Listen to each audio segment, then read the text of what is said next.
Welcome back to another video of me breaking down my old short films. If you haven't seen the first one, link's up there. So today we're looking at Japanese Maple, my second short film. I made this in autumn of 2018. As I did last time, at the end of the film, I'll do a little breakdown of it. So yeah, without further ado, let's get into it. I'll see you guys in a minute. I mean, literally, I'll see you guys in a minute.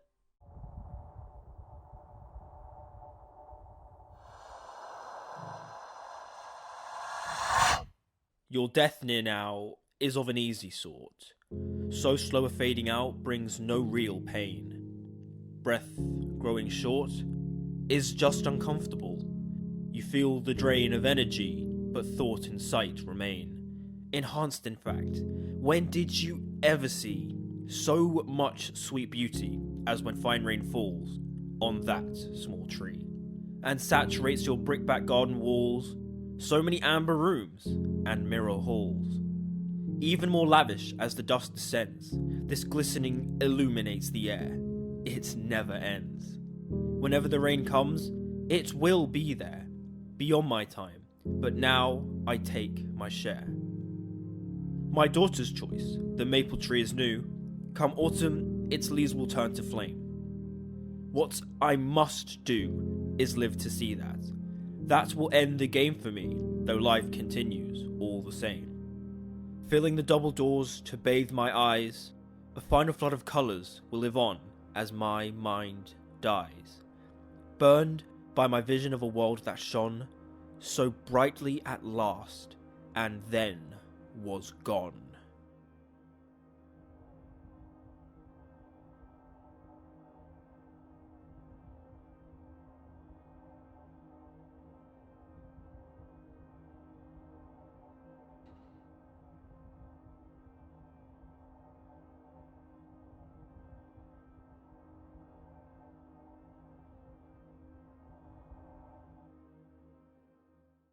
So yeah, that was Japanese Maple. It stars my friend George once again, and me actually. I'm the narrator. I don't know if you can tell. I deepened my voice a bit. I did my best Jude Law impression because at the time I was really obsessed with Jude Law as Albus Dumbledore in Fantastic Beasts: The Crimes of Grindelwald, and I was like, oh yeah, I'm going for that Jude Law narration. So yeah, I did my best. I think I did okay. But yes, I made this film in a little bit of a rush. This wasn't the most well thought out thing. I basically made this because at the time I was applying for university and I realized that I didn't have much of a portfolio. At the time I only had Insomnia and I was like, oh no one's going to accept me. What do I do? So as you do, you go on the internet, you try find a poem based around autumn because at the time it was autumn and autumn is like my favorite season. So I landed on Japanese Maple by Clive James because I really liked the themes in it. I liked the themes of nature and how we sort of take it for granted. It resonated with me. So I sat down, I storyboarded it, I got my friend George, we went to the park, we filmed it on one day, and then we went back to my house on another day and we shot all the indoor stuff. Now you may be wondering, why did you make the main protagonist a teenage boy? And well, I didn't have an old man available, and I knew I could rely on my friend George, so I was like, okay, let's twist the story a little bit. Let's not make it an old man looking back at his life, let's make it a young man looking back at his short time of life. I mean, obviously implied that the young man had a heart condition of some sort, you know, he grabbed his chest.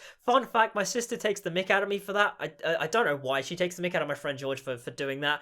I don't think it's that over the top. She goes, oh, it's just over the top acting. I'm like, is it?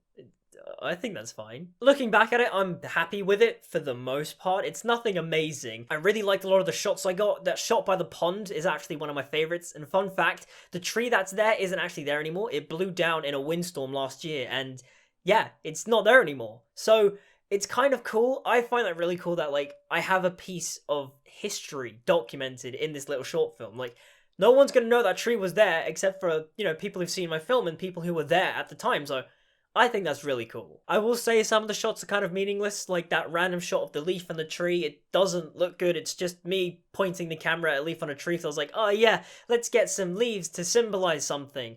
But it doesn't look very good. Also, this shot here will forever haunt me. I hate it so much. I didn't crank up my ISO because I was dumb, and at the time, I was new to my camera. Tip number one back from the previous episode, know your camera. I was really scared about ISO, and I didn't want to crank it up too much, so in doing so, I didn't crank it up, and the shot is completely underexposed, and you can barely make out what is there. It's supposed to be him just walking down the path to be, you know, really dramatic. But yeah, it's really bad, and I hate it. Another fun fact is that in my original storyboards, my main character doesn't find the picture broken on the floor. He was just meant to look at it on the wall. But at the time, I didn't really fancy nailing a picture to my wall, so I just stuck it with blue tack.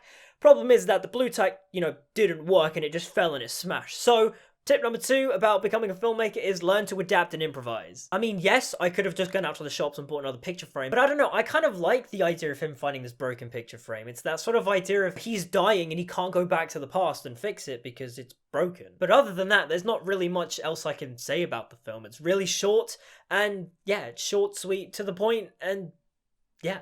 So that was Japanese Maple. What did you guys think? Let me know in the comments down below. Like and subscribe and all the good stuff. Hit the notification bell down there. Social media links down in the description. So if you give those a look and a follow, they're very much appreciated. And until we meet again, I'll see you guys next time.